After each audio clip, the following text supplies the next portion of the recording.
သာသနာတော်နှစ်2554ခုနှစ်ကောဇာတက္ကရာ1382ခုနှစ်ပထမဝါဆိုလပြည့်ကျော်9ရက်2010ဇူလိုင်လ3ရက်မုံရမြို့ရွှေစည်းကုံမြတ်စွာဘုရားမဟာသာသနာဗိမာန်တော်ကြီးအတွင်းရှင်ကျင်းပပြုလုပ်အပ်သည့်ဓမ္မသဘင်အခမ်းအနားဝယ်မုံရမြို့ဓမ္မဆက်သွယ်ရေးလုပ်ငန်းလက်ထောက်မန်နေဂျာဦးသက်မင်းအောင်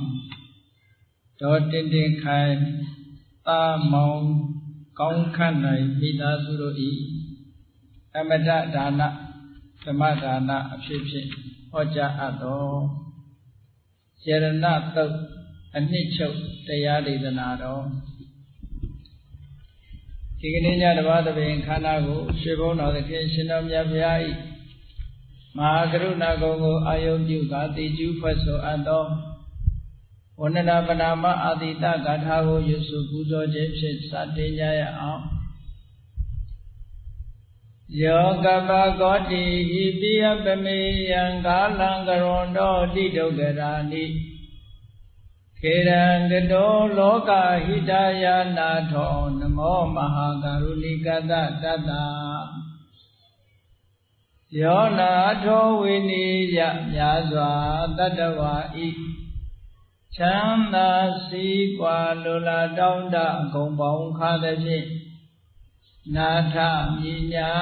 ခြင်းရှင်တော်မြတ်ဖရာသည်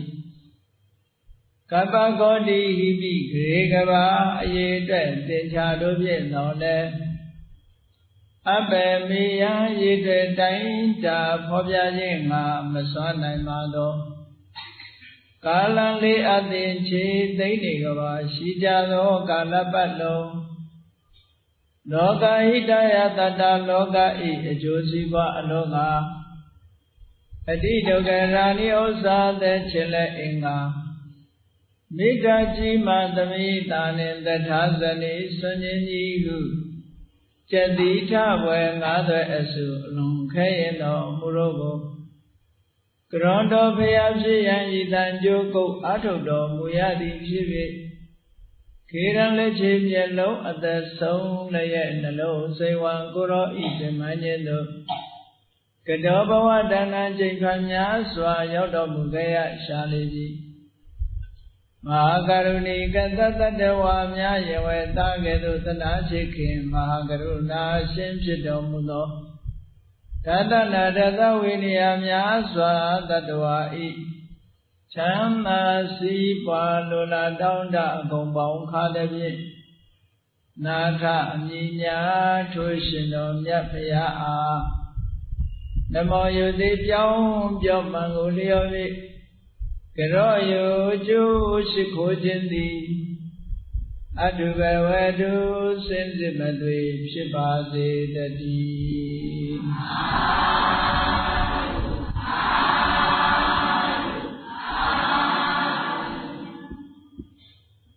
ယရဏသုတ်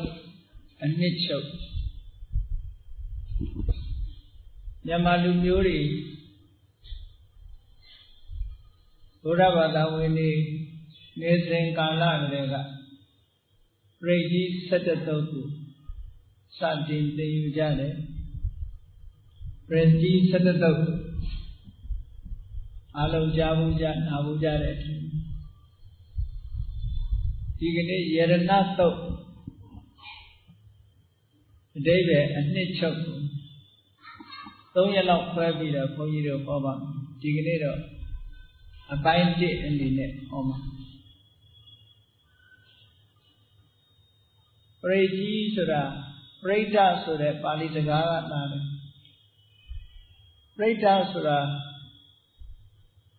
မမြင်ရတဲ့ဘေးရန်အန္တရာယ်တွေမကြရောက်အောင်အကာအကွယ်ပြုတဲ့အနေနဲ့မြတ်စွာဘုရားကရွတ်ဖတ်တဲ့နှလုံးသွင်းဖို့ဆိုတဲ့ရည်ရွယ်ချက်နဲ့အယံတာဖြစ်စေဖို့ဟောကြားထားတဲ့ထူးခြားတဲ့သုတ်တန်တွေ အဲဒီထူးခြားတဲ့သုတ်တန်တွေကိုအကျိုးပြုပြီးတော့ဘုန်းကြီးတို့ဗုဒ္ဓဘာသာမြန်မာလူမျိုးတွေရောအခြားနိုင်ငံကဗုဒ္ဓဘာသာထေရဝါဒဗုဒ္ဓဘာသာဝင်နိုင်ငံလူတွေရောအန္တရာယ်ကင်းမှုဆိုတဲ့ရည်စူးချက်နဲ့ပရိတရားတော်များကိုသံဃာတော်များသံဃာတော်ရှင်များပင့်ဖိတ်ပြီးတော့နာယူကြတယ်ဟိုပကန်းခေတ်ကလေးကပရိတရားကိုနာယူတယ်ဆိုတဲ့အစဉ်အလာဟာမြန်မာမင်းအဆက်ဆက်လိုက်နာကျင့်သုံးခဲ့လို့နန်းတော်တွေမှာတောင်ပြိဋ္ဌာဆောင်ဆိုပြီးတော့သီးသန့်အဆောင်တစ်ခုလုပ်ပြီးတော့ထားတာမျိုးတောင်ရှိလူတိုင်းဟာအန္တရာယ်ကင်းကျင်ကြတာပဲအန္တရာယ်ကင်းကျင်ကြောင်းအန္တရာယ်ကင်းရကင်းကြောင်းဒီလမ်းကောင်းတွေကိုရှာဖွေပြီးတော့လိုက်နာကျင့်သုံးကြရတယ်ဘုရားဘာသာဝင်တွေတောင်ညတဲ့မကအခြားဘာသာဝင်တွေလည်းအန္တရာယ်ကင်းကျင်ကြတာပဲသူတို့လည်းသူတို့နီးသူတို့ဟန်နဲ့အန္တရာယ်ကင်းအောင်ပြုလုပ်ကြတာလောကမှာအန္တရာယ်ကင်းတာကိုလိုလားတာလူတိုင်းရဲ့ဆန္ဒပဲလို့အန္တရာယ်ကြောက်ရောက်မှာကိုကြောက်လန့်ပြီးတော့ထိုအန္တရာယ်ကင်းရှင်းတဲ့အနေအထားမျိုးရောက်အောင်ကြိုးစားကြတယ်ဆောင်ရွက်ကြတယ်သို့သောအန္တရာယ်ကင်းအောင်ဆောင်ရွက်တဲ့ကိစ္စတိုင်းဟာအန္တရာယ်ကင်းမှုကိုဖြစ်စေနိုင်သလားလို့စစ်မှန်တဲ့နီလန်ဟုတ်သလားဆိုတာကတော့တတ်ပြောလို့မရဘူးဘုရားမြတ်စွာကဒါကြောင့်မလို့အန္တရာယ်ကင်းစေတတ်တဲ့နီလန်တကယ်အန္တရာယ်ကင်းအောင်ဆောင်ရွက်နိုင်တဲ့နီလန်အစစ်များကို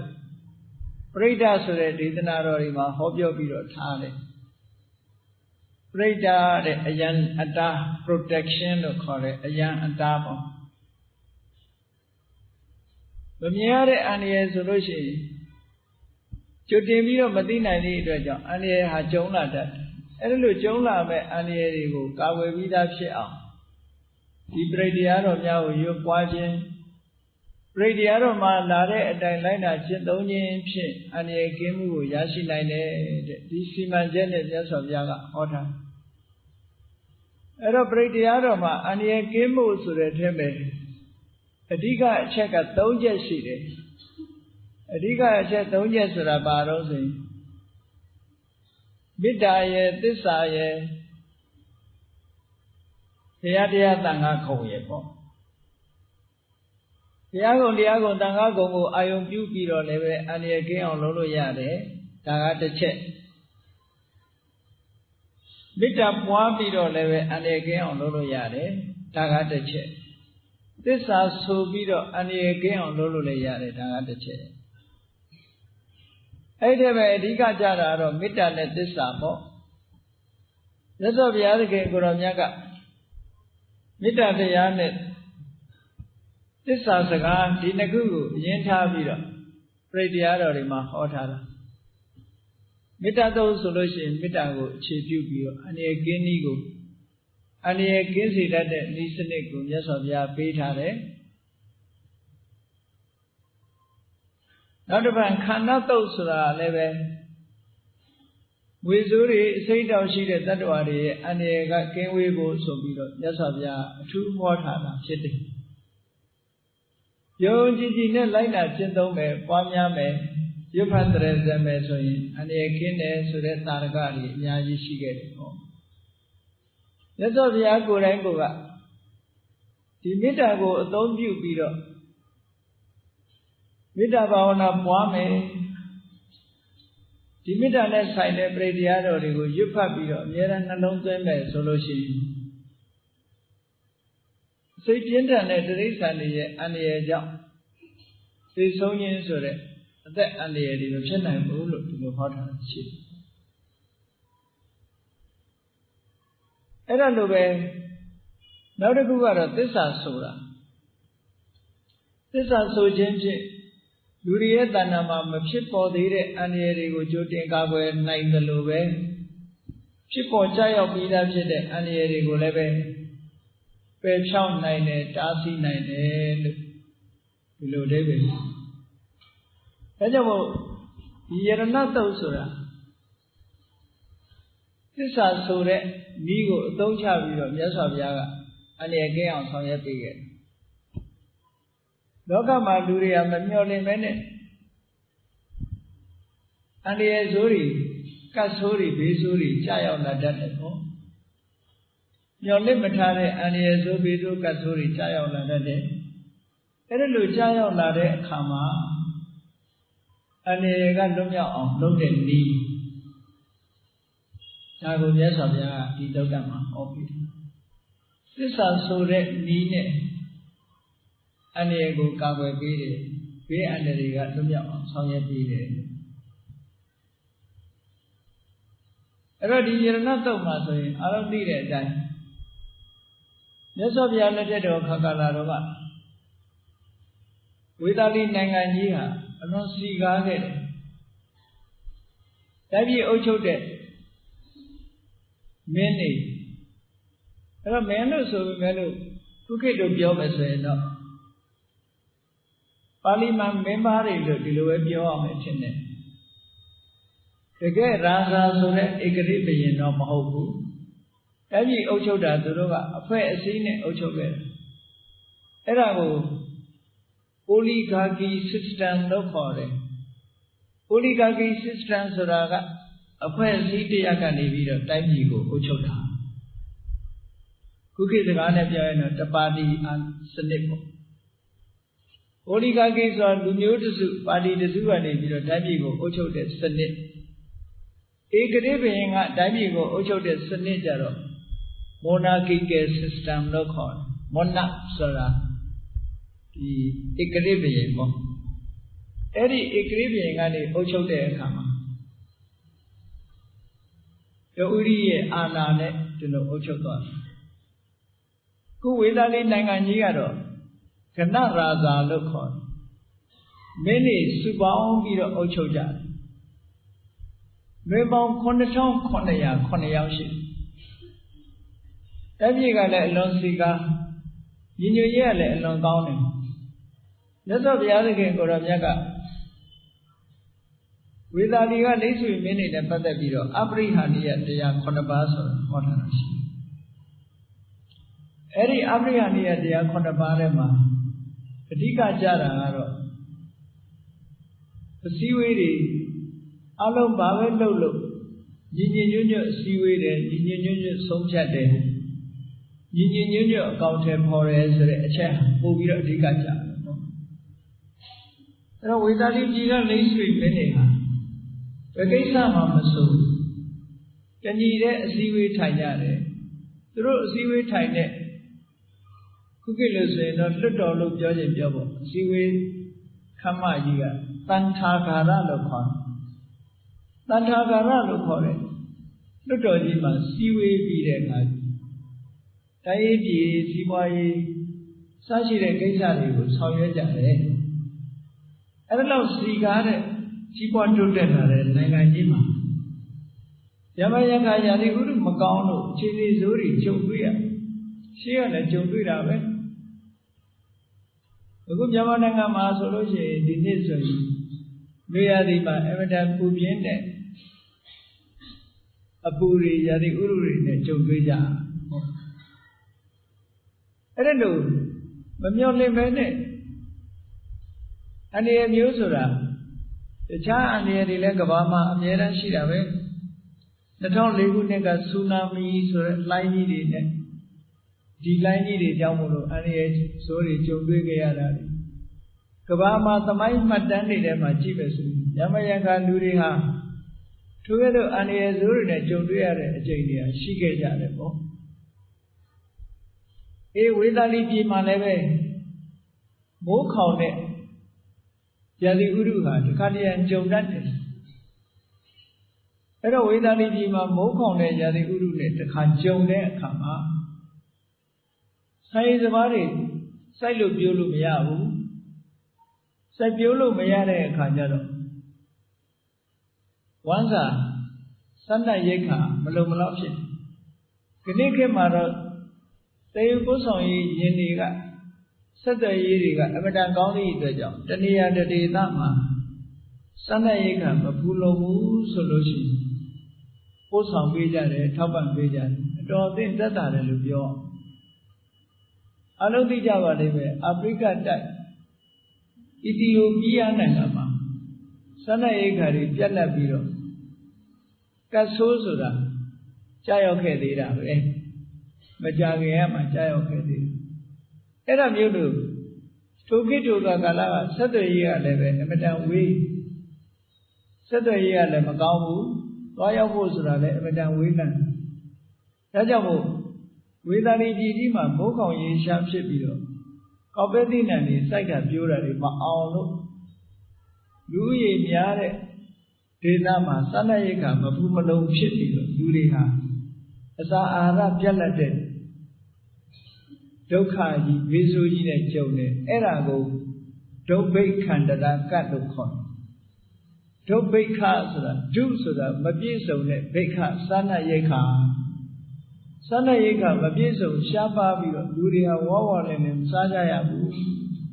ဟောအဲ့ဒါလိုကတ်ဆိုးကြီးနဲ့ကြုံလာအဲ့ဒါလိုကတ်ဆိုးကြီးနဲ့ကြုံလာတဲ့အခါတခြားနိုင်ငံတွေကလည်းလာရောက်ပြီးတော့ထောက်ပံ့ဖြည့်ရှင်းပေးနိုင်တဲ့အနေအထားမျိုးမရှိဘူးမရှိသည့်အတွက်ကြောင့်ကိုယ်နိုင်ငံဖြစ်ကိုယ်ပဲခံရတဲ့အနေအထားမျိုးမှာအဲ့ဒါလိုစားနပ်ရိက္ခာမပြည့်စုံတဲ့အခါလူတွေမှာယောဂဝေဒနာတွေကထပ်ဆင့်ပြီးတော့ဖြစ်လာတယ်အာရဒမပြေဝတဲ့အချိန်မှာယောဂဝေဒနာတွေကထပ်ဖြစ်လာတော့လူတွေဟာအသေးပြောက်တွေများလာကြ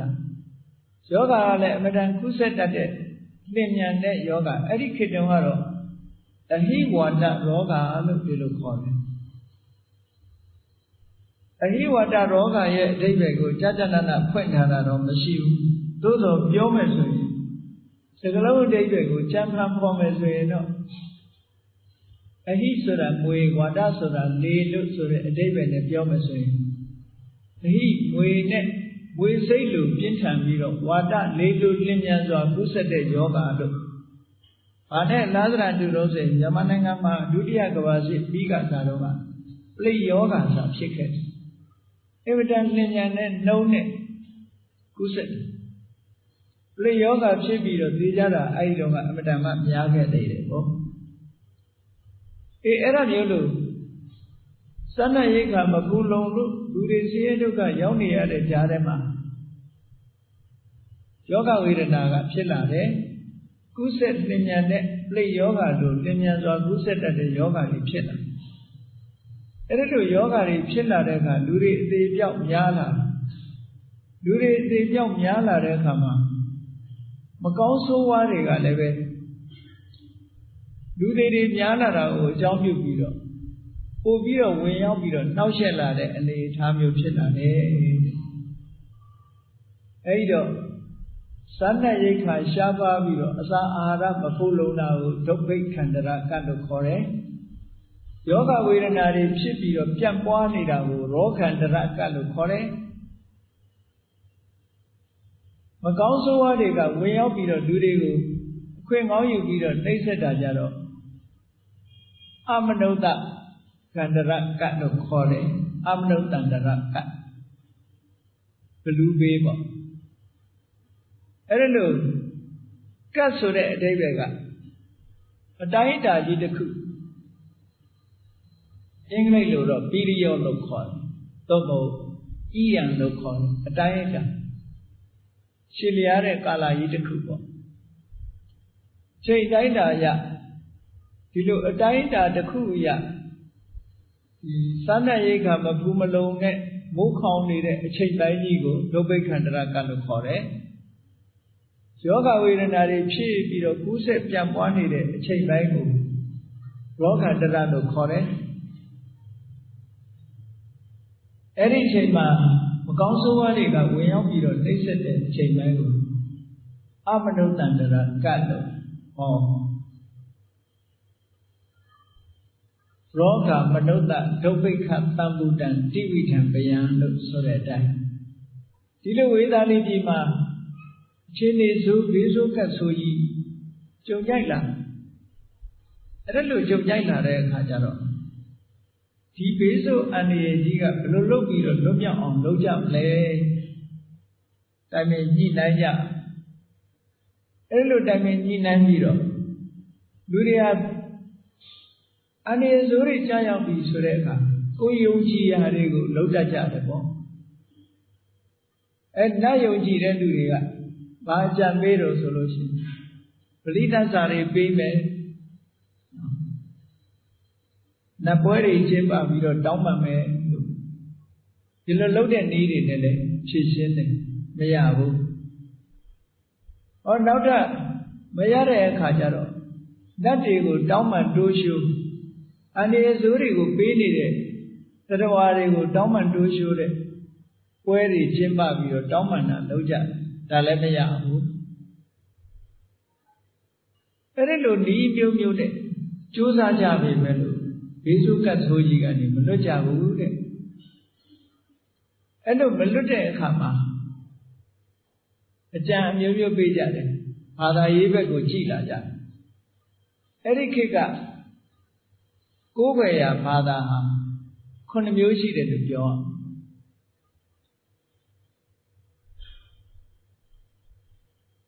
အိန္ဒိယနိုင်ငံမှာထင်ရှားတဲ့ဘာသာရေးခေါင်းဆောင်ကြီးတွေက9ဦးရှိတယ်ပေါ့အဲ့ဒီ9ဦးထဲက6ဦးကတော့ပုရဏကတ္တဝတို့မဂ္ဂလိဂေါတလတို့တိဋ္ဌိဆရာကြီး6ယောက်အဇိဒကေသကမလနိဂန္ဓနာတဗုဒ္ဓသင်္ဆေယပေလထဗုဒ္ဓပကုဒ္ဒကိစ္ဆယနာဆိုတဲ့ဒိဋ္ဌိဆရာကြီး6ယောက်အဲ့ဒီဆရာကြီးတွေကိုကိုးကွယ်တဲ့အုပ်စုကလည်းအကြံပေးတယ်ဒီဒိဋ္ဌိဆရာကြီးတွေကိုပင့်လိုက်လို့ရှိရင်သူတို့ရဲ့ဘုံတကုတ်တည်သောအာထုဘောကြောင့်ဒီဘေးဆိုးအန္တရာယ်ကြီးကလွတ်မြောက်သွားမှာပဲလို့အကြံပြုကြဆက်ပြီးတော့စဉ်းစားကြတော့နောက်ပိုင်းမှာမြတ်စွာဘုရားရဲ့ခုံသတင်းကလည်းအမတန်မှကြီးတယ်ကြီးတော့ဘုရားကြည်ညိုတဲ့ပုဂ္ဂိုလ်တွေကလည်းပဲအများကြီးရှိတော့သူတို့ကမြတ်စွာဘုရားဟာရာဇဂုပြည်မှာရှိတယ်ဘုရားမြတ်စွာကိုပင့်လိုက်မယ်ဆိုရင်ဘုရားမြတ်စွာကြွလာတာနဲ့ဘေးဆိုးရပြောတွေကလွန်မြောက်သွားနိုင်တယ်လို့ယုံကြည်တဲ့ပုဂ္ဂိုလ်ဆိုပြုတဲ့ပုဂ္ဂိုလ်ရဲ့စကားရှေ့တန်းရောက်လာသည့်အတွက်ကြောင့်မြတ်စွာဘုရားကိုရာဇဂုပြည်မှာသတင်းသုံးနေတဲ့အချိန်ဘုရားပင့်ဖို့ဆိုပြီးတော့မဟာလိဆိုတဲ့လိတ်ဆွေမင်းနဲ့ပရောဟိတ်ပုံနာသူတို့နှစ်ယောက်ခေါင်းဆောင်ပြီးတော့ကိုယ်စလဲအဖွဲ့တစ်ဖွဲ့ကိုဆစ်လွတ်တယ်ဘုရားပွဲမို့ဒါတိုင်းရပြည်ကိစ္စတခါတခါပြဿနာပေါ်လို့ရှိရင်ဒီလိုပဲစီမံဆောင်ရွက်ကြရတယ်ပေါ့ဘုရားပွဲမို့အစီအစဉ်နဲ့ဟောဒီကတ်ဆိုးကြီးတွေကလွတ်မြောက်ဖို့အတွက်သူတို့စီမံဆောင်ရွက်ကြဘုရားကိုသွားပြင်ရမယ်သူများနိုင်ငံထဲမှာသွားရမယ်ဆိုတော့သက်ဆိုင်ရာဘုရင်ကိုခွင့်ပန်ရမယ်ပေါ့မဂ္ဂရာတိုင်းမှာအုပ်ချုပ်နေတာဗေမိတာရမင်းကြီးဒါမို့ဗေမိတာရမင်းကြီးစီတန်တမန်အနေနဲ့ဘုရားပြမှုခေါင်းဆောင်မဟာလိနဲ့ပရောဟိတ်ပုံနာတို့ဥဆောင်တဲ့အဖွဲ့ရောက်သွားဟိုရောက်တဲ့အခါကျတော့ဗေမိတာရမင်းကြီးဝင်ပြီးတော့ခါစားရှင်မင်းကြီးဝေသာလီပြည်မှာဒီလိုဘေးအန္တရာယ်တွေကျုံနေပါတယ်သူတို့မြတ်စွာဘုရားကိုပြင့်ကျင်ပါတယ်မြတ်စွာဘုရားကိုဝေသာလီပြည်ကြွဖို့အကူအညီပေးပါလို့ဆိုတော့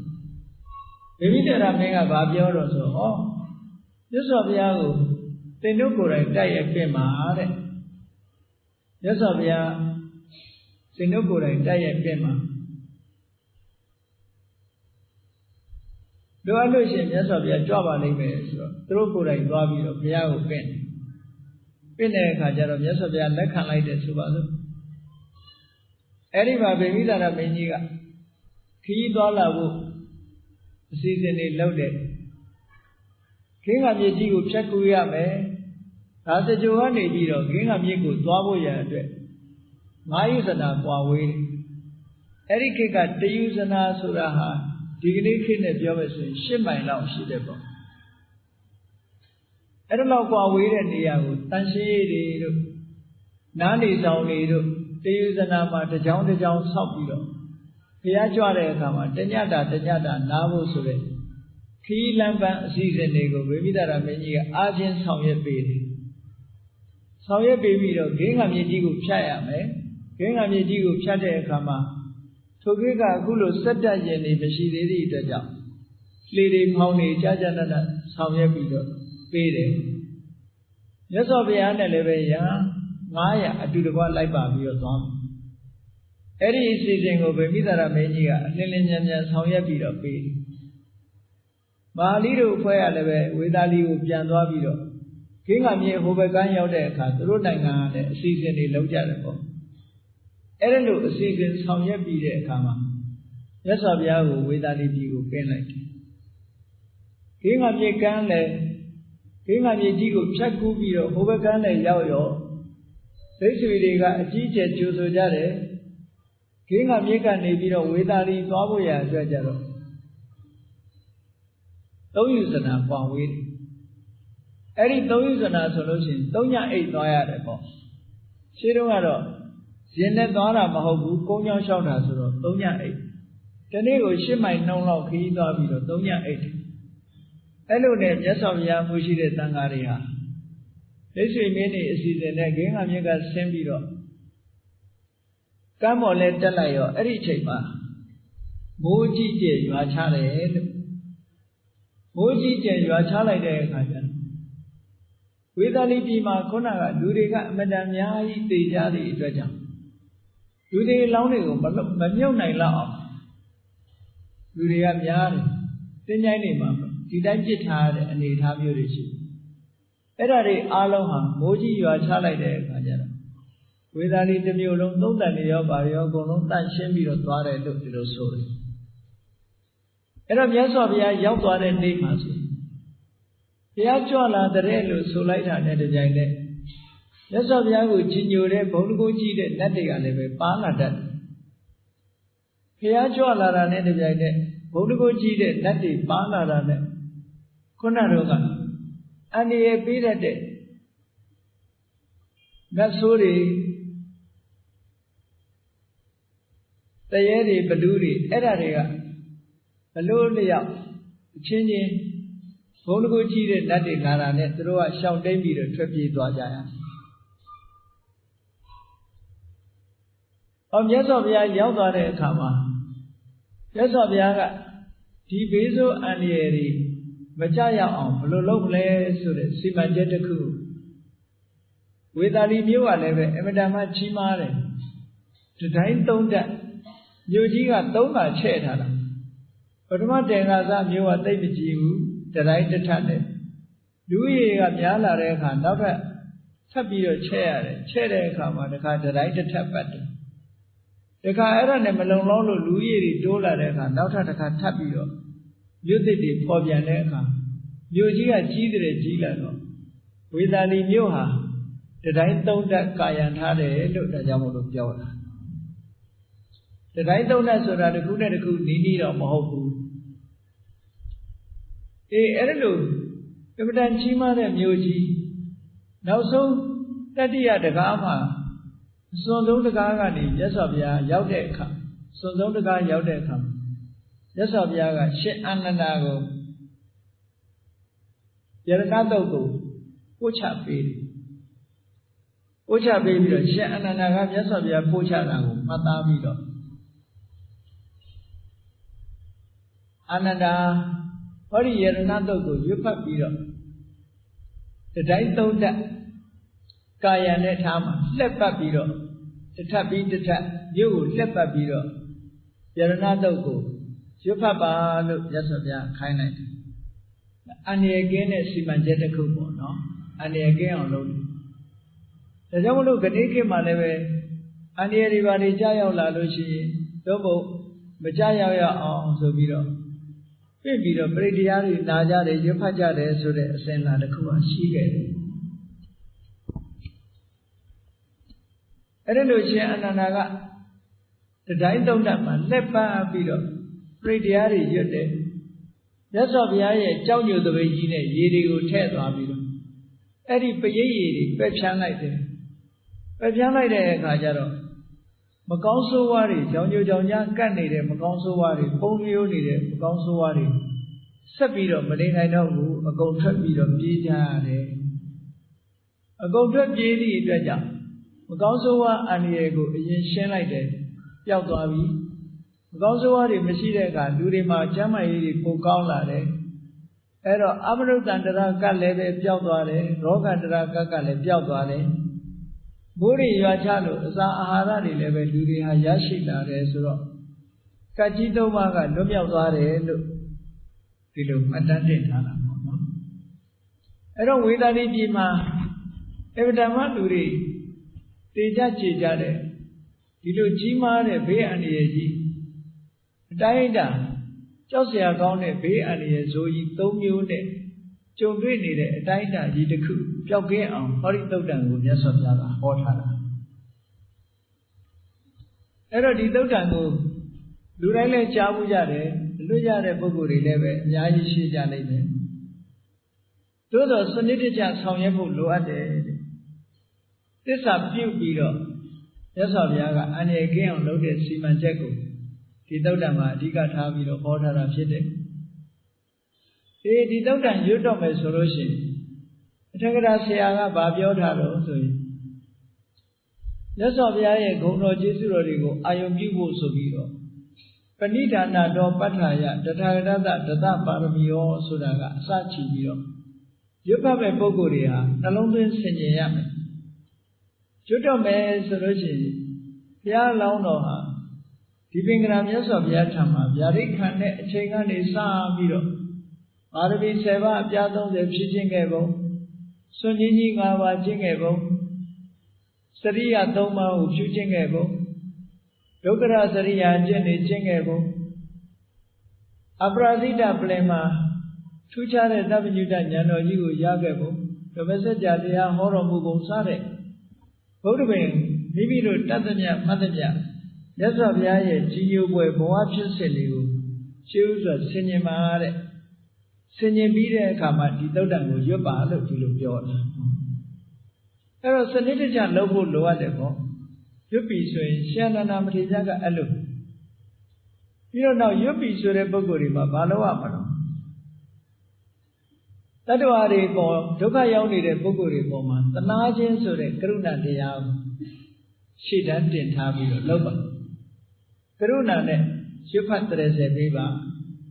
တိတုပါကရန္တရေတုတိယမာရတိပရိဒံကရွန်တော်အာယတမအနန္တထေရုံးယဆိုတဲ့အတိုင်းဒီတိုင်းသုံးနဲ့အတွင်းမှာရှင်အနန္ဒမထေရတိယမာရတိဆိုညာလုံးပေါက်ရွတ်တယ်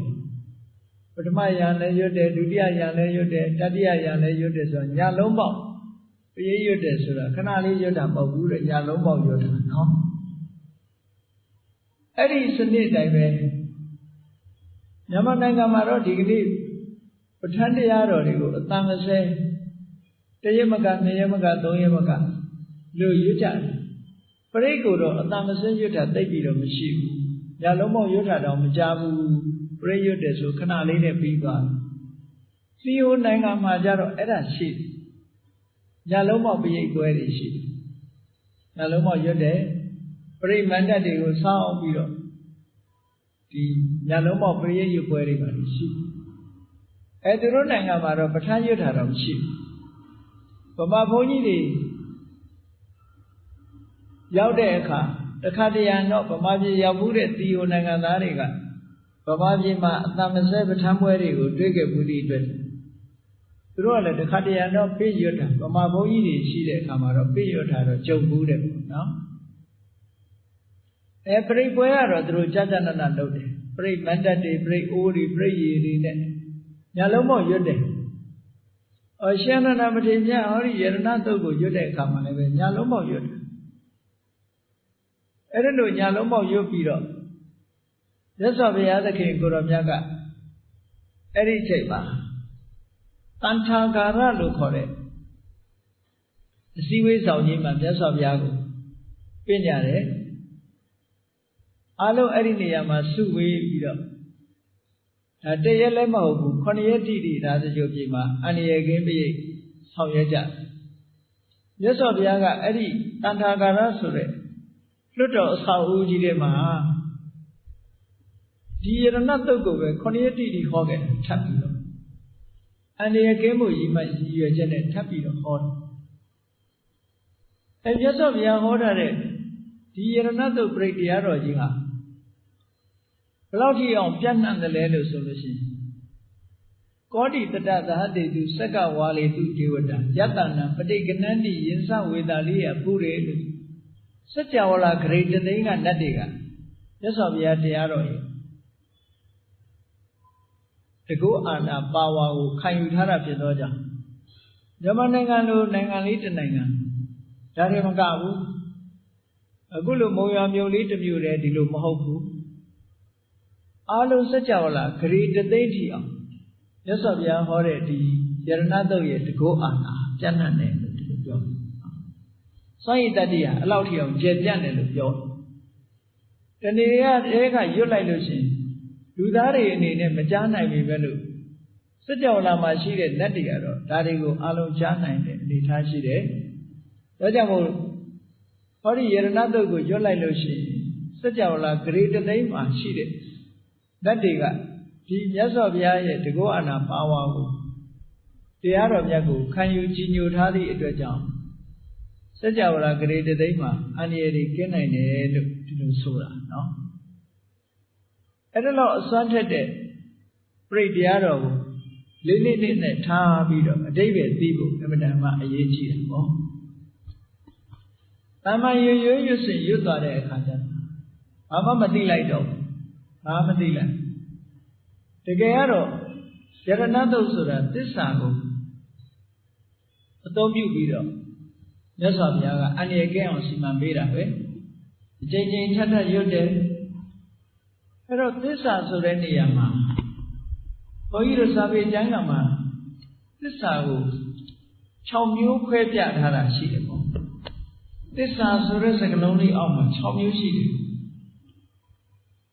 တစ်မျိုးကဘာလဲလို့ဆိုလို့ရှိရင်ဝစီသစ္စာစာထဲမှာတစ်ခါတည်းဝါစာသစ္စာလို့လည်းခေါ်တယ်ဝစီသစ္စာဆိုတာနှုတ်ကပြောလို့ရှိရင်မှန်တာပဲပြောတယ်လိမ့်မပြောဘူးအမှန်တိုင်းပြောတယ်အဲ့ဒါကိုဝစီသစ္စာလို့ခေါ်တယ်အဲ့ဒီဝစီသစ္စာအဝိဓမ္မစွမ်းရည်တတိထက်တယ်လို့ပြောတယ်ဒီလောကလူတွေကတော့မူသားမပါလင်္ကာမချောဆိုပြီးတော့နည်းနည်းလေးတော့အပူအမိုလေးနဲ့မှားမှားယွင်းယွင်းလေးထည့်ပြောလေးရှိကြတယ်မူသားပါမှချောတယ်ပြေးတယ်လို့ဒီလိုတင်မြတ်စွာဘုရားတရားတော်ကြတော့အဲ့လိုမဟုတ်ဘူးမှန်မှန်ကန်ကန်ပြောရမယ်မှန်မှန်ကန်ကန်ပြောတာတကောအာနာရှိတယ်ပြောနော်မှန်ကန်တဲ့စကားတကူရှိတယ်ဘာဖြစ်လို့လဲဆိုတော့ရှင်းတော့ကဒီလိုသစ္စာဆိုပြီးတော့ရေကိုဖြတ်ကူတာတွေရှိခဲ့ဘူးတယ်နော်ရေကိုဖြတ်ကူတာတွေရှိခဲ့ဘူးတယ်သစ္စာဆိုပြီးတော့အစိတ်တွေသိရောက်နေတဲ့အစိတ်တွေကိုပြေပြောက်သွားအောင်လုပ်တာရှိတယ်အမျိုးမျိုးပဲလောကမှာဒီသစ္စာတရားရှိနေတဲ့အခါမှာနော်အလိုလိုသစ်ပင်တွေကတောင်မှဆေးဘက်ဝင်တယ်လို့မြန်မာမှာဒီလိုအဆိုတွေရှိကြတယ်သစ္စာရဲ့တကောဟာအမှန်တမ်းကြီးမားတယ်လို့ဒီလိုပြောတာအဲ့ဒီသစ္စာကိုအသုံးပြုပြီးတော့မြတ်စွာဘုရားကဒီမှာဒီလိုဟောခဲ့တာနော်အဲ့တော့ဝစီသစ္စာဒါကသစ္စာတစ်ခုနောက်သစ္စာတစ်ခုကဘာလို့ဆိုဝိရတိသစ္စာဝိရတိသစ္စာဆိုတာသင်ပြောခြင်းမှရှောင်ကျင်မှုပဲတခါတရံဝိရတိရှောင်ကျင်မှုကိုကောက်ရှိတယ်အဲ့ဒါကဝိရတိသစ္စာနောက်တစ်ခုကဘာလို့ဆိုဒိဋ္ဌိသစ္စာအမြင်နဲ့ပတ်သက်လာပြီးကိုယ်အမြင်ကသာမှန်တယ်တခြားအမြင်ကမမှန်ဘူးလို့ပြောတယ်ဣဒမေဝသစ္စာမောဟမဉ္ဇဉ်ဒီယူဆတာမှန်တယ်အခြားယူဆမမှန်ဘူးလို့ပြောတယ်အဲ့ဒီလိုနေရာမျိုးမှာဒိဋ္ဌိသစ္စာလို့ဆိုလိုတယ်နောက်တစ်ခါကျတော့ဗြဟ္မဏတွေကသူတို့ရဲ့အယူဆကိုအမှန်တရားလို့သူတို့ကထုတ်ဖော်ပြောတဲ့အချက်တွေရှိတယ်အဲ့ဒါကိုတော့ဗြဟ္မဏသစ္စာလို့ဒီလိုနာမည်ပေးထားတာရှိတယ်ပေါ့နောက်တစ်ခါလုံးဝအမှားယွင်းမရှိတဲ့အမှန်တရားကိုတော့ပရမတ္ထသစ္စာနိဗ္ဗာန်ကိုတော့ပရမတ္ထသစ္စာလို့ဒီလိုခေါ်တယ်တခါအရိယသူတော်စင်တို့သိရတဲ့ဒုက္ခသမုဒိယនិရောဓမက္ခလို့ဆိုတဲ့သစ္စာကိုတော့အရိယသစ္စာလို့ခေါ်တယ်အလုံးပေါင်းလိုက်တဲ့အခါကျတော့သစ္စာ6မျိုးတဲ့သစ္စာဆိုတဲ့စကားလုံးလေးအောက်မှာဒီလို6မျိုးခွဲရတယ်6မျိုးခွဲခြားပြီးတော့သိရမယ်6မျိုးခွဲခြားပြီးတော့လိုအပ်တဲ့သစ္စာဘာလဲလို့ဆိုတာကိုကောက်ယူရမယ်ပေါ့ အခုဒီနေရာမှာယရဏတုတ်မှာဟောထားတဲ့သစ္စာကတော့ဝစီသစ္စာပဲမှန်ကန်တဲ့စကားကိုပြောတဲ့ဝစီသစ္စာပဲအဲ့ဒီသစ္စာကိုအသုံးပြုပြီးတော့မြတ်စွာဘုရားအန္တရာယ်ကင်းအောင်ဆောင်ရွက်ပေးတယ်အဲ့ဒီလိုအန္တရာယ်ကင်းအောင်ဆောင်ရွက်တဲ့နေရာမှာတရားကုံတရားကုံသံဃာကုံဆိုတာအဓိကထားဒါကြောင့်မလို့ယရဏသုံးပါးရဲ့ဂုဏ်ကိုအာယုံပြုပြီးတော့သစ္စာဆိုးနိုင်အောင်လို့မြတ်စွာဘုရားကတရားကုံတရားကုံသံဃာကုံဒါတွေနဲ့ထုတ်ဖော်ပြီးတော့သစ္စာဆိုခိုင်းခဲ့တယ်မြတ်စွာဘုရားဂုဏ်တော်နဲ့ပတ်သက်ပြီးတော့ဂါထာ၃ပုဒ်ရှိတယ်အဲ့ဒါဘုရားကုံနဲ့ပတ်သက်ပြီးတော့ဆိုတဲ့သစ္စာဂါထာ၃ပုဒ်တရားကုံနဲ့ပတ်သက်ပြီးတော့ဆိုတဲ့ဂါထာက၂ပုဒ်ရှိတယ်သံဃာကုံနဲ့ပတ်သက်ပြီးတော့ဆိုတာက၈ပုဒ်ရှိတယ်အခြေခံဟောပြောတာက၂ပုဒ်ရှိတယ်အဲ့တော့ယရဏတုတ်မှာဒီလိုဘုရားကုံတရားကုံသံဃာကုံနဲ့ပတ်သက်ပြီးတော့သစ္စာစံမှုတွေကိုမြတ်စွာဘုရားသခင်ကိုရောမြတ်ကသင်ပေးထားတာဖြစ်တယ်ရှင်အာနန္ဒာကညာလုံးပေါက်ဒီသစ္စာတရားတွေသစ္စာဆုံးပြီးတော့ယရဏတုတ်ကိုရွတ်ပတ်တရစေခြင်းဖြင့်ဝိသတိပြည်မှာကြားရောက်နေတဲ့ဘေးရန်အန္တရာယ်တွေပျောက်ကင်းအောင်ဆောင်ရွက်ပေးတယ်မြတ်စွာဘုရားကိုယ်တိုင်ကလည်းပဲဒီယရဏတုတ်ကိုပဲ9ရက်တိတိထပ်ပြီးတော့ပရိသတ်တွေကိုရှင်းလင်းပြီးတော့ဟောကြားခဲ့တယ်အဲ့တော့ပရိရွတ်တော့မယ်လို့ဆိုတဲ့အချိန်မှာရှေ့ပိုင်းကမြတ်စွာဘုရားရဲ့တိုက်တွန်းတဲ့ခန္ဓာလေးနှစ်ပုဒ်ကရှိတယ်ပေါ့အဲ့တိုက်တွန်းတဲ့ခန္ဓာလေးနှစ်ပုဒ်ကဘာလို့ဆိုရင်အလုံးရကြတဲ့အတိုင်းယာတိတဘူတာလိသမာဂတာလိဘုံမာလိဝါယာတိဝအန္တလိခေသဗ္ဗေဝဘူတာသုမနာဘဝန္တုအထောပိသက္ကိစ္စသုဏန္တုမာတိတံဆိုတာဒါအမတမသဘာဝကျတယ်မြတ်စွာဘုရားနတ်တွေရဲ့အကူအညီကိုရှေးဥစွာယူတယ်နတ်တွေရဲ့အကူအညီကိုရှေးဥစွာယူအဲ့တော့နတ်ကိုးကွယ်တာနဲ့နတ်အကူအညီယူတာနဲ့တခြားစီရောထွေးပြီးတော့အဲ့ဒါနတ်ကိုးကွယ်တာတွေကိုအပြစ်တင်ရုံနဲ့အပြစ်တင်ပြီးတော့ဒီနတ်ကိုမေတ္တာပို့တာတွေရောအမျှဝေတာတွေရောဒါတွေပါပုတ်ခတ်ပြီးတော့မပြောသင့်ဘူးပေါ့ကိုးကွယ်တာကတော့ဗုဒ္ဓဘာသာတွေအနေနဲ့တရားတရားသံဃာပဲကိုးကွယ်ရမှာပေါ့ကိုးကွယ်တာနဲ့ခုနကမိတ်ဆွေတွေကတခြားစီပဲလေအဲ့တော့ဒီမှာကြည့်ယာနိဒဘူတာနိသမဂတာနိဘုံမာနိဝါယာနိဝအန္တလိခေဆိုဒီပေါ်မှာရှိတဲ့နတ်ပဲဖြစ်ဖြစ်ကောင်းကင်မှာနေတဲ့နတ်ပဲဖြစ်ဖြစ်ဟောဒီနေရာဌာနရောက်ရှိနေကြတဲ့နတ်တွေအားလုံးနဲ့သဗ္ဗေဝဘုဒ္ဓသုပနာဘဝန္တုအဲ့ဒီရောက်ရှိနေကြတဲ့နတ်တွေအားလုံးဟာဝမ်းမြောက်ဝမ်းသာဖြစ်ကြပါစေဒီစကားလေးကအရှိဥစွာစပြီးတော့ပြောတယ်ဟုတ်တယ်လေအန္တရာယ်တွေကိုအကာအကွယ်ပြုဖို့ရအတွက်သူတို့ရဲ့အကူအညီစောင့်ရှောက်ကလည်းလိုအပ်တယ်ဒါကြောင့်မို့လို့သဗ္ဗေဝဘုဒ္ဓသုမနာဘဝန္တုအလုံးဝမ်းမြောက်ဝမ်းသာဖြစ်ကြပါစေဒီစကားလေးကစပြောပြီးတော့နောက်ဘာပြောလို့ဆိုအထောပိသက္ကိစ္စသုဏန္တုမာတိတံငါပြောမယ့်စကားကိုလည်းလေးလေးစားစားနားထောင်ကြပါဒါနဲ့လိုအပ်တာတလေးတစားတတိထားပြီးတော့နားထောင်ဘာတွေပြောတယ်ဆိုတာတရားဓမ္မကိုလည်းပဲလေးလေးစားစားနားထောင်ပါလို့ဓာတ်တွေကိုရှင်းဥစွာတိုက်တွန်းတဲ့စကားနဲ့မြတ်စွာဘုရားကဒီတုတ်ကိုစတာပြီးတော့ဓာတ်တွေကိုဗာဆက်ပြောလို့ဆိုတတ္တမဟိဘူတာနိတမေထသဗ္ဗေဒါကြောင့်မို့ဓာတ်တွေအားလုံးဟာနားဆိုင်ပြီးတော့ထောင်ပါတဲ့ဂိယုတဆိုင်နားထောင်ကြပါအလုံးရမယ်ဆိုတာပြောမလို့နားထောင်ကြပါမေတ္တံကရောထမာနုတိယပဇာယလူသားတွေအပေါ်မှာမေတ္တာထားကြပါတဲ့မုန်းတီးမှုမလုပ်ကြပါနဲ့လို့ဒီလိုပြောဟောနတ်တွေကိုလူတွေကလည်းပဲနတ်တွေကိုမေတ္တာပို့ရတယ်လို့နတ်တွေကလည်းလူတွေပေါ်မှာမေတ္တာထားပါလို့မြတ်စွာဘုရားတဦးနဲ့တူချစ်ခင်မှုဆိုတာအဓမ္မအရေးကြီးလောကမှာအမုန်းတရားတွေပြန့်ပွားလာလို့ရှိရင်အန္တရာယ်ကြီးတွေ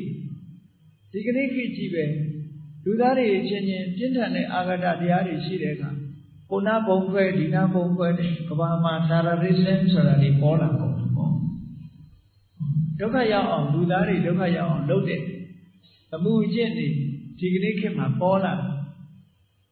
အဲ့ဒါတွေဟာဘာကြောင့်ဒီလိုဖြစ်ရတာလဲဆိုပြင်းထန်တဲ့အမုန်းတရားတွေကြောင့်ဖြစ်တာတဦးနဲ့တူမေတ္တာထားနိုင်မယ်ဆိုလို့ရှိရင်ဒီအနေထားမျိုးမရောက်ဘူးပြောတယ်ဒါကြောင့်မို့လို့ဓာတ်တွေကလည်းလူသားတွေပေါ်မှာမေတ္တာထားကြပါလို့မြတ်စွာဘုရားရှင်းဥစွာတိုက်တွန်းဘာဖြစ်လို့လူသားတွေပေါ်မှာမေတ္တာထားခိုင်းတာတော့အကြောင်းမဲ့လားလို့ဆိုမဟုတ်ဘူးလူသားတွေဒီဝါစရတ္တောစဟရန္တိယေပလေတတ္တမဟိနေရခထအပမတလူတွေကပရိသတ်ဆာပေးနေကြတယ်ကိုယ်အိမ်ကိုမှကိုယုံကြည်ရတချို့လူတွေကဟုတ်လားအုံသီးဆွဲထားတယ်နော်နဂနာပေးထားတယ်အုံကပြောတင်ထားတယ်နတ်တွေကိုပြီးတော့မေတ္တာပို့တယ်အမျှဝေတယ်နေ့စဉ်ကုသိုလ်ကောင်းမှုလုပ်တိုင်း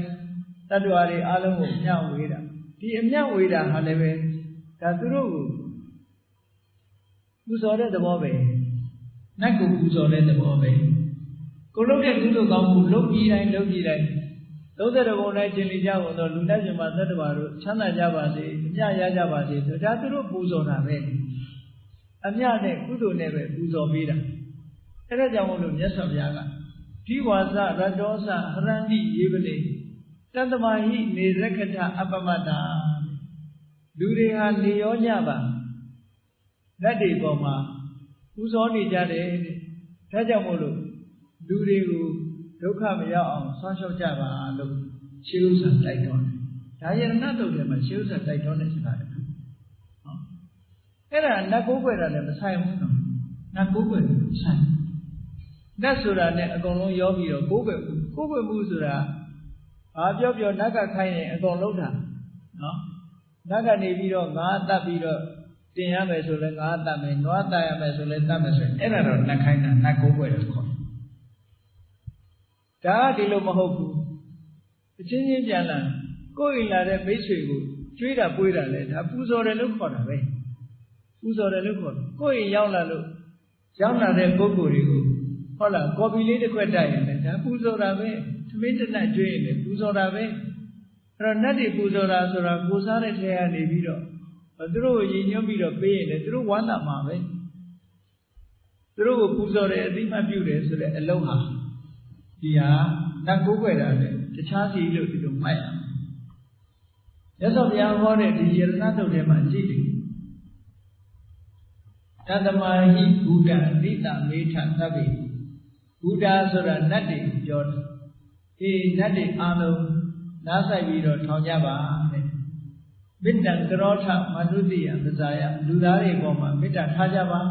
မနှောက်ယှက်ကြပါနဲ့လူသားတွေကိုဆောင်းလျှော့ကြပါဘာဖြစ်လို့တော့ဆိုလို့ရှိရင်ဒီဝါစာကတောစာရန္တိယေပလေလူတွေကလက်တွေပေါ်မှာကိုယ်အတိုင်းတာအလိုက်ပူဇော်နေကြတယ်တတ္တမဟိနေရခထအပမတ္တဒါကြောင့်မို့လူတွေကိုဆောင်းလျှော့ကြပါလို့ဟောဒီစကားကိုမြတ်စွာဘုရားအရင်ပြောဆိုလိုတာကဒီစကားကလူတွေနဲ့နတ်တွေကိုမိတ်ဆက်ပေးလိုက်တာဟောမြတ်စွာဘုရားကြွလာတယ်ဆိုလို့ရှိရင်နတ်ပရိသတ်ကလည်းပါးလာတာပဲဘုရားရောက်တဲ့နေရာနတ်ပရိသတ်တွေဘုရားတွေမဟုတ်ဘူးသီလသမာဓိရှိတဲ့ပုဂ္ဂိုလ်တွေနတ်ပရိသတ်ကပါလာတယ်သူတို့ကိုစောင့်ကြတဲ့နတ်တွေတို့အလုံးမှာရှိတဲ့အိမ်မှာရှိတဲ့နတ်တွေအိမ်ဆောင်နတ်တွေခြံဆောင်နတ်တွေချောင်းဆောင်နတ်တွေတောဆောင်နတ်တွေတောင်ဆောင်နတ်တွေဒါတွေကသူတို့လည်းပဲကိုယ်နေရာအတိအကျမှနေနေကြတာအဲ့ဒီနတ်တွေနဲ့လူတွေနဲ့မိတ်ဆက်ပြီးတော့ပေးတယ်အခုမုံရမြို့မှာထင်ရှားသွားတဲ့အပဒံထင်ရှားကြော်ကြတဲ့တပိဓမ္မာဘက်မှာလည်းပါရဂူမြောက်တက်မြောက်သွားတယ်လေဒီဆရာတော်ဘုရားကြီးဆိုတာလေအလုံးသိကြတယ်ဟောလေဒီဆရာတော်ကြီးကလည်းကြည့်လေဒီဆရာတော်ကြီးကနတ်ပူဇော်တာမဟုတ်ဘူးသို့တော်လည်းနတ်ကိုရှိခိုးတာနတ်ကိုးကွယ်တာမဟုတ်ဘူး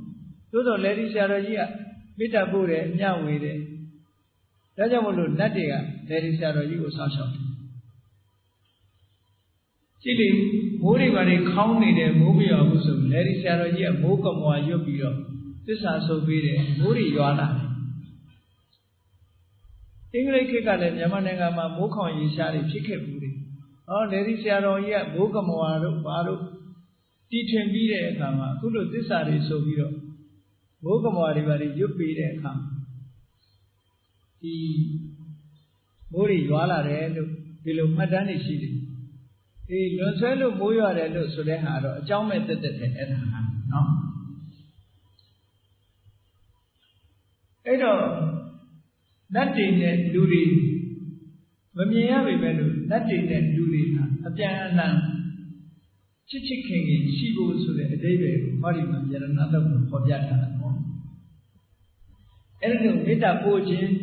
အမြပေးဝေခြင်းဖြင့်နတ်နဲ့လူဟာချင်းချင်းမေတ္တာချင်းကူးဆက်ပြီးတော့သွားနိုင်တယ်တဲ့အဲ့ဒါကရှေ့ပိုင်းကမြတ်စွာဘုရားဟောပြီးတဲ့အခါကြည့်ဝေဒနာတိပြပါအန္တရာယ်ကင်းအောင်ပါဟောလဲလို့ဆိုဘုရားကုံနဲ့သစ္စာဆိုဖို့ကိုမြတ်စွာဘုရားဟောတယ်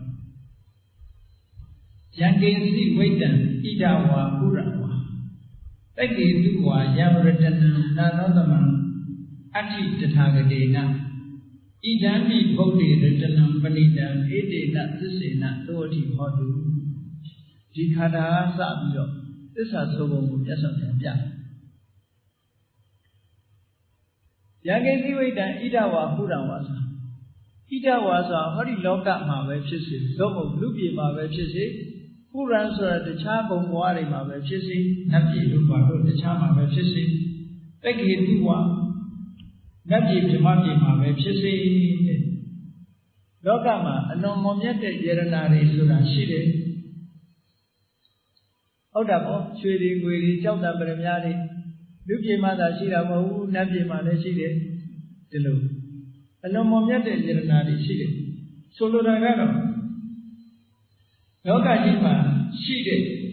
စိန်ရွှေယရနာတွေလူတိုင်းနှစ်သက်တဲ့စိန်ရွှေယရနာတွေဟာရှိတယ်အဲ့တော့ရတနာဆိုတဲ့စကားလုံးကမြန်မာလူမျိုးတွေကမြန်မာစကားလောက်ဖြစ်ပြီးတော့ယဉ်နီးနေကြရတနာဆိုတာဒါကိုမြင်လို့ရှိရင်လူတွေစိတ်ထဲမှာရှင်းနှံ့နေတယ်နှစ်သက်တယ်ရွှေမြင်ရှင်းနှံ့တယ်ဗရမများမြင်ရှင်းနှံ့တယ်ကြောက်တာဗရမများတွေမြင်ရှင်းနှံ့တယ်အဲ့ဒါတွေကိုယရတနာလို့ခေါ်တယ်ရတိဇနေတိတိရတနာဆိုတဲ့အတိုင်းယရနာသို့တော့အဲ့ဒီယရနာဆိုတာဘာကြောင့်ယရနာခေါ်ရတာတော့လို့မေးမယ်ဆိုလို့ရှိရင်ယရနာခေါ်ပုံကစိတ်တိကတံမဟက္ကိဉ္စအတုလံဒုံလဘဒသနာဆိုတဲ့ဂါထာအရာပြောပဲဆိုရင်ယရနာဆိုတာစိတ်တိကတံလူတိုင်းရဲ့အကြိုက်တွေ့တယ်လူတိုင်းကရှင်းတတ်တယ်လူတိုင်းကြိုက်တယ်လူတိုင်းလိုချင်တဲ့အရာဖြစ်တယ်ပေါ့လူတိုင်းနှစ်သက်တဲ့အရာဖြစ်တယ်ဒါယရနာမဟက္ခဆိုတာတန်ဖိုးကြီးတယ်အမှန်တမ်းတန်ဖိုးကြီးတဲ့အရာယရနာလို့ခေါ်တယ်အတုလနိုင်ဖို့ရှင်မှုတန်ဖိုးဖြတ်ဖို့မဖြစ်နိုင်တော့အောင်ဆင့်မြင့်တယ်အတုမဲ့တယ်တန်ဖိုးအမှန်တမ်းကြီးမားတယ်အတုလဖြစ်တယ်နိုင်เสียဥပမာမရှိဘူးအနိုင်မဲ့ဖြစ်တယ်ဟောအဲ့ဒါမျိုးယရနာဒုလဘဒသနာဆိုတာတွေးဖို့မြင်ဖို့ရခဲတဲ့အရာဖြစ်တယ်လမ်းကဲနဲ့ကြောက်တွေဘလောက်ပေါ်နေနေယရနာလို့ဆိုတဲ့ဗရမများကြောက်ကြတော့တွေးရခဲတယ်ပေါ့အမတန်မှရှားပါတယ်ပေါ့ဟွာနဲ့ရှင်းလိုက်အဲ့တော့ယရနာဆိုတဲ့သဘောကတွေးဖို့မြင်ဖို့ခဲရတဲ့ဟာလည်းပဲယရနာပဲအနောမတ္တပရိဘောကထက်တန်းကြတဲ့ပုဂ္ဂိုလ်တွေမှာအသုံးပြုနိုင်တယ်တာမန်ပုဂ္ဂိုလ်တွေလူတိုင်းမသုံးနိုင်တဲ့ပစ္စည်းမျိုးယရနာလို့ခေါ်တယ်ဒါလောကီဘက်ကပြောတဲ့ယရနာလောကီယရနာတွေပဲကြည့်ဒီအခြေအနေမျိုးတွေလည်းရှိတယ်ပေါ့အဲ့တော့လောကမှာရှိကြတဲ့စိန်ရွှေစားတဲ့ဒီယရနာတွေဟာလူပြေမှာပဲရှိနတ်ပြေမှာပဲရှိလောကမှာယရနာအမျိုးမျိုးတွေလူတွေရဲ့အကြိုက်ယရနာအမျိုးမျိုးရှိတယ်တဲ့အဲ့ဒီယရနာတွေထဲမှာမြတ်စွာဘုရားနဲ့တူတဲ့ယရနာဆိုတာတခုမှမရှိဘူးမြတ်စွာဘုရားရဲ့ဗုဒ္ဓရတနာဟာမြတ်စွာဘုရားရဲ့နှစ်သက်ဖွယ်ကောင်းတဲ့အခြေအနေဂုဏ်ကြီးမျိုးဟာတခြားယရနာတွေမှာမရှိနိုင်ဘူးဒါကြောင့်မို့ယရနာလို့ခေါ်ရင်ခေါ်လို့ရှိရင်မြတ်စွာဘုရားရဲ့ဂုဏ်အရေးချင်းတွေကတကယ်ယရနာဖြစ်တဲ့ဒီစကားကိုပြောလိုက်တယ်အဲ့ဒီစကားမြတ်စွာဘုရားရဲ့နှစ်သက်ဖွယ်ဂုဏ်ကြီးတွေဟာအင်မတန်မှရတိုးဝယ်ကောင်းတဲ့ယရနာအစစ်တွေတာဖြစ်တယ် လောကမှာရှိတဲ့ယရနာတွေတဲ့အမတန်မှတန်ဖိုးကြီးတယ်လောကမှာရှိတဲ့ယရနာတွေနဲ့မတူဘဲနဲ့အမတန်ထူးခြားတဲ့ယရနာဆိုတာဘုရားယရနာပဲဖြစ်တယ်ဧတေနသစ္စေနသောတိဟောတုဒီမှန်တဲ့စကားကိုဆိုလိုက်ရလို့တတ္တဝါတွေချမ်းသာကြပါစေဟောဒီသစ္စာဆိုတယ်ဆိုတဲ့နေရာမှာ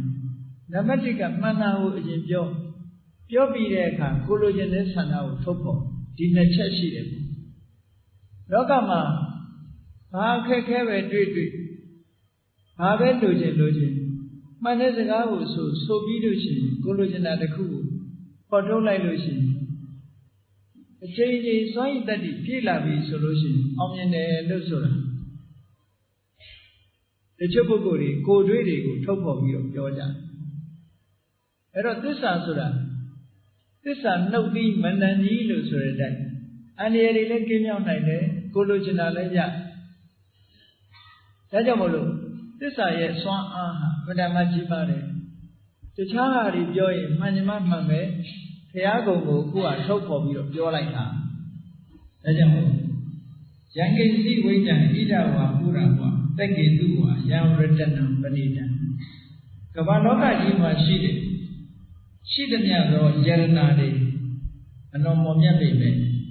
မြတ်စွာဘုရားဆိုတဲ့ယရနာနဲ့တူတာတော့တစ်ခုမှမရှိဘူးအဲ့ဒီလိုယရနာတွေတဲ့တာလွန်နဲ့နှစ်သက်ွယ်ကောင်းတဲ့ညနိုးွယ်ကောင်းတဲ့အခြေအနေဟာမြတ်စွာဘုရားမှာတွေ့နိုင်တဲ့အထူးခြားမော်မြတ်တဲ့ယရနာပါပဲလို့ဒီစကားဟာမှန်ကန်တဲ့စကားဖြစ်တယ်ဧတေနသစ္စေနသောတိဟောတုဒီမှန်ကန်သောစကားကြောင့်ဒုက္ခရောက်နေတဲ့တ attva တွေအာလုံးချမ်းသာဒုက္ခရကြပါစေလို့ဟောဒီလိုသစ္စာဆိုအဲ့ဒီလိုသစ္စာဆိုလိုက်လို့ဝေသာလီပြည်မှာကြာရောက်နေတဲ့ဘေးဆိုးကတ်ဆိုးကြီးပပျောက်ခဲ့ဘူးတဲ့ဟောအဲ့တော့ဒီကနေ့ခေတ်မှာလည်းပဲဒါကိုအသုံးချမယ်ကြိုးကြည်ကြည်နဲ့ဒီတိုင်းလိုက်တာကျင့်သုံးမယ်ဆိုလို့ရှိရင်ဒီကနေ့ခေတ်မှာလည်းပဲအန္တရာယ်တွေပျောက်ကင်းပြီးတော့ကောင်းကျိုးချမ်းသာတွေကိုရနိုင်မယ်ဆိုတာဘုန်းကြီးတို့တွေမှတ်သားကြရမှာဖြစ်တယ်။ဒါဘုရားနဲ့ပတ်သက်ပြီးတော့ဒီနေရာမှာလောကမှာရှိသမျှယရနာတွေထဲမှာဘုရားယရနာနဲ့တူတဲ့ယရနာမရှိဘူး။မြတ်စွာဘုရားရဲ့ဂုဏ်ဆိုတာအမတန်ကိုယရနာထိုက်ပါပြီတဲ့။အမြတ်ဆုံးသောယရနာထိုက်ပါပြီတဲ့။ဤမှန်ကန်သောစကားကိုဆိုရသောကြောင့်တတ္တဝါတွေချမ်းသာကြပါစေလို့ဟောတယ်လို့ပြောလို့ရဖြစ်တယ်ပေါ့။အဲ့ဒါလို့ပြောလိုက်တာနဲ့ပဲဝေသာလီပြည်မှာယောဂဖြစ်နေတဲ့ပုဂ္ဂိုလ်တွေကယောဂတွေကြောက်ပြင်းတော့အစွမ်းတကူဟာအမတန်မှပြည့်ရဲ့အစွမ်းတကူဟာအမတန်မှဖြတ်ပါတကယ်လို့ရင်တကယ်ဖြစ်တယ်တဲ့ဒါနဲ့ပတ်သက်လို့ပြည့်ရဲ့အန္တရာယ်ကင်းပုံလေးတစ်ခုပြောပြဘုန်းကြီးတို့ရန်ကုန်မှာဂျုံနေတာလေးတစ်ခုပြောပြဒါဘုရားဟောတဲ့တရားတော်ရဲ့စွမ်းတတ္တိတွေရန်ကုန်ရှင်းမိုင်မှာဂျန်ရှင်း8ဆိုတာရှိဂျန်ရှင်း8ရှင်းမိုင်က shopping center ကြီးတစ်ခုရှိထပ်ပေါင်း17ထပ်ရှိတဲ့ထဲမှာခုနှစ်လွာမှာဘယ်သူမှမရှိဘူးနေ့အခါမှာကုမ္ပဏီတစ်ခုကနေပြီးတော့ကွန်ပျူတာတွေရောင်းတဲ့ကုမ္ပဏီတစ်ခုကနေနေ့မှာရုံးဖွင့်တာအဲ့ဒီခုနှစ်လွာကရကြတဲ့အခါကျတော့ဘာဖြစ်လဲလို့ဆိုအပေါ်ကပစ္စည်းတွေရွှေ့စပွဲတွေရွှေ့ကလထိုင်တွေရွှေ့ဘုံတိုင်းကျဲနေတယ်6လွာကလူတွေကအဲ့လိုမရဘူးတက်ကြည့်တော့လည်းဘယ်သူမှမရှိဘူးသို့တော့ရတဲ့ကောင်ကြောလာလို့ရှိရင်အဲ့ဒီပေါ်မှာဘုံတိုင်းကျဲနေတယ်အဲ့ဒါနဲ့ဘုန်းကြီးတို့စီကိုလာပြီးတော့ပြင့်တဲ့အခါကျတော့ဒါပရိတ်ကြီးလည်းရွတ်လို့မရဘူးပရိတ်ကြီးလည်းမရွတ်နဲ့ပေါ့ဒါဒီနှောက်ရက်ပေးနေတဲ့ပုဂ္ဂိုလ်တွေရှိတယ်ဒါကြောင့်မို့လို့သူတို့ကိုအရင်မေတ္တာပို့ရမယ်မေတ္တာပို့ပြီးတော့အမြတ်တမ်းအရင်ဝေရမယ်လို့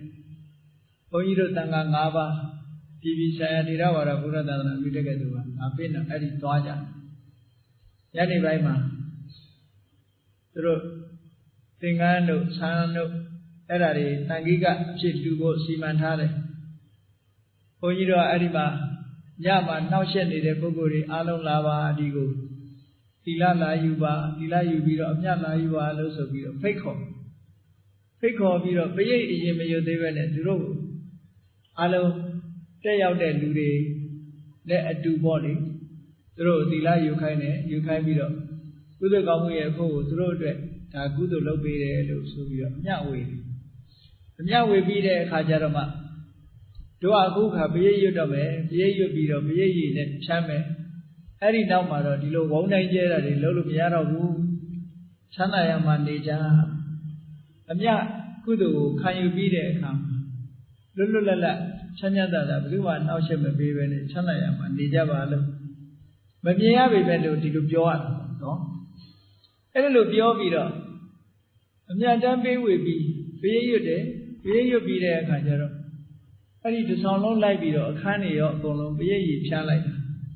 အဲ့ဒီကလေးကစပြီးအဲ့ဒီပြဿနာငြိမ်သွားတယ်အာမမပေါ်လာတော့ဘူးလို့ဆိုဒါမြတ်စွာဘုရားရဲ့တရားတော်ရဲ့အစွမ်းတကူရှိတယ်ဆိုတာထင်ရှားတာပေါ့နော်အဲ့ဒါလိုပဲမြတ်စွာဘုရားအခုရှန္ဒနာကိုသင်ပေးပြီးတော့ယံကိစီဝိတ္တဣဒဝဟုရံဝဘုရားကုံကစပြီးတော့သစ္စာဆိုလိုက်တာတတ္တဝါတွေဟာယောဂဝေဒနာချက်ချင်းပြောက်ကင်းပြီးတော့သွားကြတယ်ချက်ချင်းပြောက်ကင်းသွားကြတယ်နောက်တစ်ခုကတရားတော်နဲ့ပတ်သက်ပြီးတော့သစ္စာဆိုဖို့မြတ်စွာဘုရားကဆက်ပြီးတော့ဒီပရိတရားတော်မှာဟောထားတာရှိတယ်ခယံဝိရာကအမတံပဏိတံယတိသကသကြမုနိသမာဟိတောနတေနဓမ္မေနသမာဓိကေစီဣရတိဓမ္မေရတနံပဏိတံဣတိနသစ္စေနသောတိဒါလေးကိုအဓိပ္ပာယ်သိဖို့အမတန်မှတိုးတယ်နိဗ္ဗာန်ရဲ့ဂုဏ်ကြီးတွေကိုထုတ်ဖော်ပြီးတော့ပြောတဲ့စကားယတိသကသကြမုနိသမာဟိတော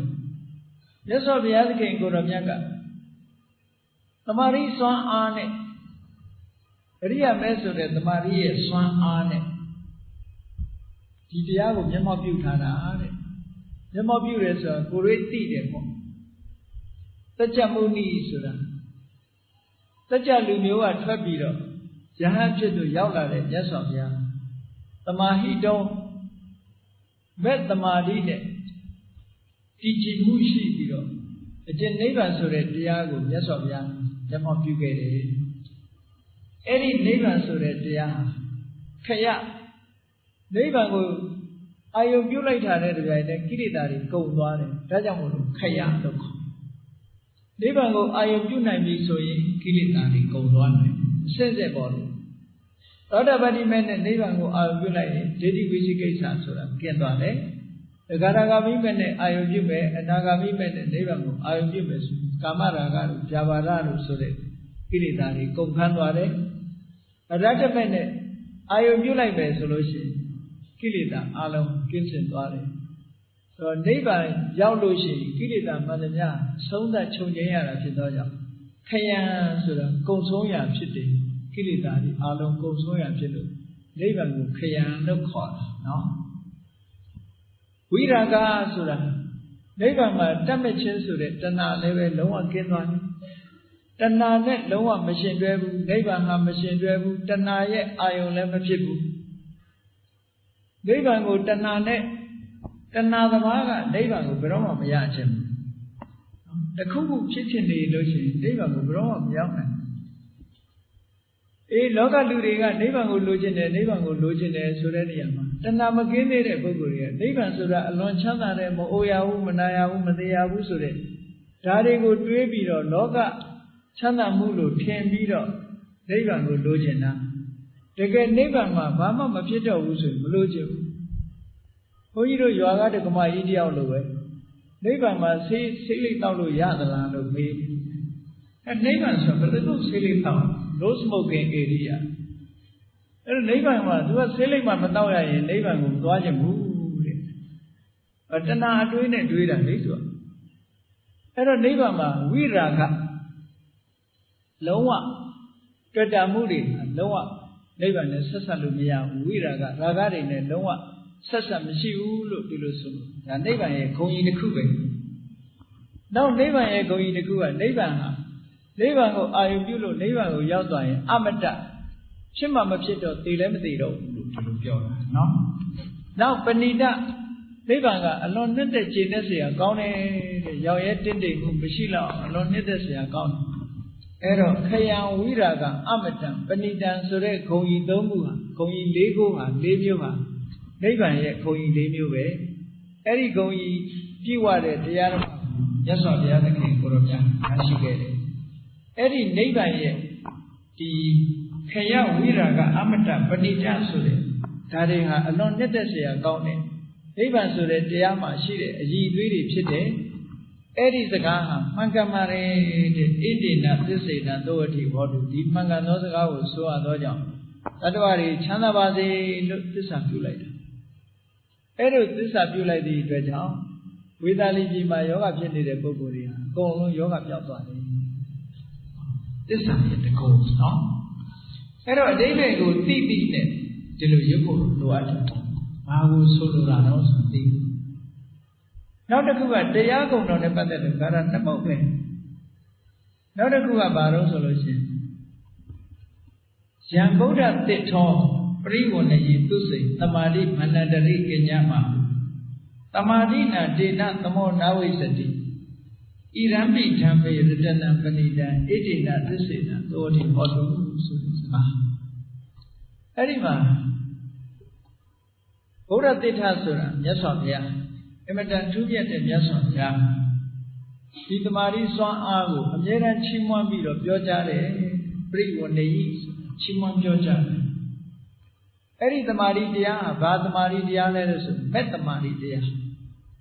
မက်နဲ့ရှင်တဲ့တမာရီတရားဒီဖိုးကိုဆွမ်းဆောင်ပြီးတော့ပေးတယ်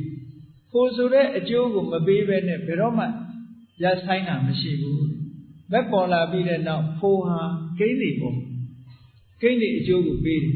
ဒါကြောင့်မို့လို့အာနန္တရိကသူဖြစ်ပြီးတဲ့အခြားမဲ့မှာအကျိုးတစ်ခုကိုထုတ်လုပ်ပေးတယ်အဲ့ဒီမက်တမာတိဒီနေရာမှာတမာတိကိုဥတည်ပြောပေးမယ်လို့မက်စိတ်ကိုပြောတာပါနော်အဲ့ဒီမက်တမာတိဟာမက်စိတ်နဲ့ရှင်တဲ့တမာတိစွမ်းအားဟာကိလေသာတွေကိုဖယ်ရှားပြစ်နိုင်တဲ့တမာတိစွမ်းအားဖြစ်ပြီးတော့မက်စိတ်ပေါ်လာတာနဲ့တပြိုင်တည်းမက်စိတ်ချုပ်သွားတာနဲ့တပြိုင်တည်းဖို့စိတ်ဆိုတဲ့အကျိုးကိုလည်းပဲဆက်လက်ဖြစ်ပေါ်စေတယ်အဲ့ဒီတမာတိစွမ်းအားနဲ့တူတဲ့စွမ်းရည်တတ္တိရှိတဲ့တရားမျိုးဆိုတာမရှိဘူးတဲ့တရားတော်မှာမက်စိတ်ဆိုတဲ့မက်တရားတော်ပေါ်မှာမက်ကဓမ္မမှာဒီလိုနှစ်သက်စရာကောင်းတဲ့စေတနာမျိုးတွေရှိတယ်ပေါ့ဒါမှန်ကန်သောစကားကိုဆိုလိုက်တာပဲမက်နဲ့ပတ်သက်ပြီးဣတိနာသစ္စေနာသောဝတိဟောတုမက်စိတ်နဲ့ပတ်သက်ပြီးတော့ယုံကြည်ချက်တစ်ခုနော်ဝိပဿနာကျင့်စဉ်တစ်ခုကိုကျင့်လိုက်လို့ဘုန်းကြီးတို့တွေရဲ့တဏ္ဍာမှာသောတပတ္တိမဲ့ဖြစ်မယ်သဂရဂါမိမဲ့ဖြစ်မယ်အနာဂါမိမဲ့ဖြစ်မယ်အရဟတမဲ့ဖြစ်မယ်အဲ့ဒီရစမအနာဂါမိသောတပတ္တိမဲ့သဂရဂါမိမဲ့အနာဂါမိမဲ့ဆိုတဲ့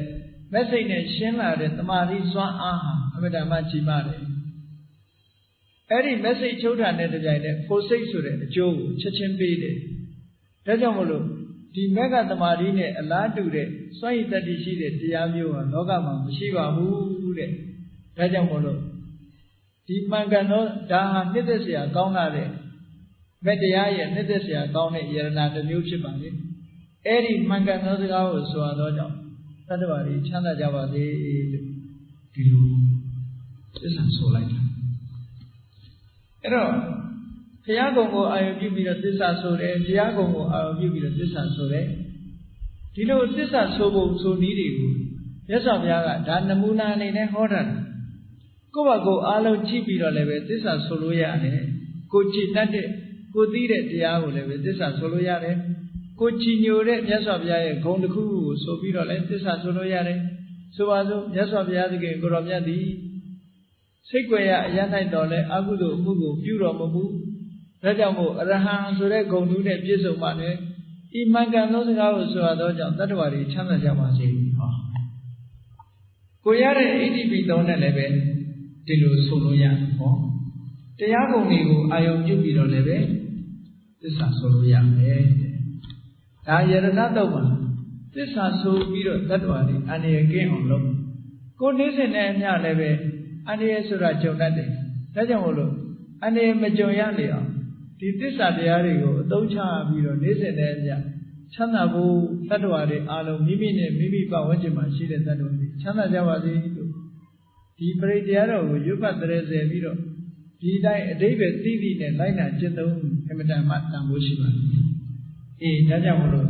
တရားရှိခင်သူတော်စင်ပြိဿပေါင်းလို့ယရဏတုတ်အနှစ်ချုပ်ဒီပထမပိုင်းရံကိစီဝိတ္တံဣဒဝါပုဒ္ဓဝါယေခယံဝိရကအပတံပဏိတံဇာဗုဒ္ဓသင်္ထောပရိဝဏီသူစိန်သမာဓိအဲ့ဒီကာရသုံးဖို့ဖြင့်သစ္စာဆုံးဖို့ကိုရှင်းလင်းဟောကြားပြီးဖြစ်ပါတယ်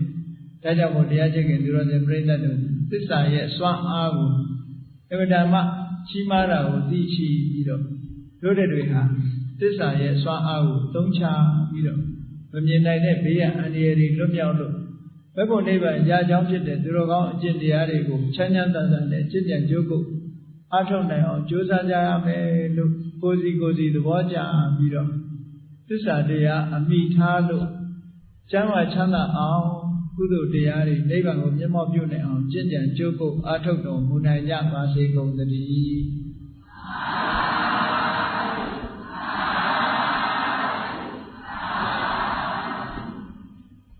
မေတ္တာပို့ရအောင်တတ္တဝါများစွာဘေးရန်ကွာချမ်းသာကြပါစေတတ္တဝါများစွာဘေးရန်ကွာချမ်းသာကြပါစေမေတ္တာရည်ချမ်းသုံးငါဖြံငြိမ်းချမ်းကြပါစေ